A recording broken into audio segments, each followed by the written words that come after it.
Номер 1. Електромобилите вече са стандарт. Очаква се през 2026 година 1/3 от новорегистрираните автомобили в Европа да бъдат именно електрически. Технологията най-накрая позволява по-бързо зареждане, по-голям пробег и много по-голяма устойчивост. Ето това е практичното решение. Второ, батериите ще станат по-леки, по-бързи за зареждане и с по-дълъг живот. Очаква се навлизането на твърдотелни батерии значително повече зарядни станции в градовете и по магистралите. Това ще направи притежанието на електромобил по-удобно от всякога. Трето, колите стават умни.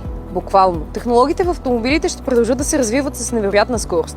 Гласови асистенти, интелигентни системи за безопасност, актуализации по въздуха и все по-свързани бордови системи ще направят шофирането по-лесно и сигурно.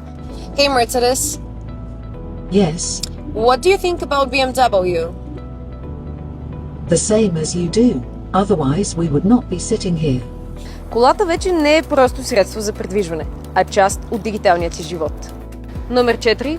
Хибридите остават сигурен избор.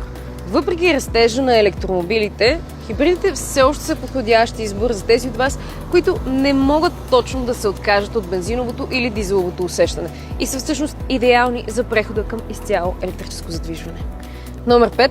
Устойчивост и нови модели на мобилност. Автомобилната индустрия се насочва към по-екологично производство, рециклиране на материали и по-умно използване на ресурси. В същото време се развиват гъвкави решения като лизинг, абонаменти и споделяне на автомобили. За клиентите това означава повече избор и по-малко ангажименти. И всъщност фокусът вече не е само върху дизайна или мощността, напротив, то е върху гъвкавостта, ефективността и това, което може да предложи като цялостен продукт един автомобил. А 2026 е годината, в която ще започнем да усещаме тази промяна много по-осезаемо и на глобално ниво.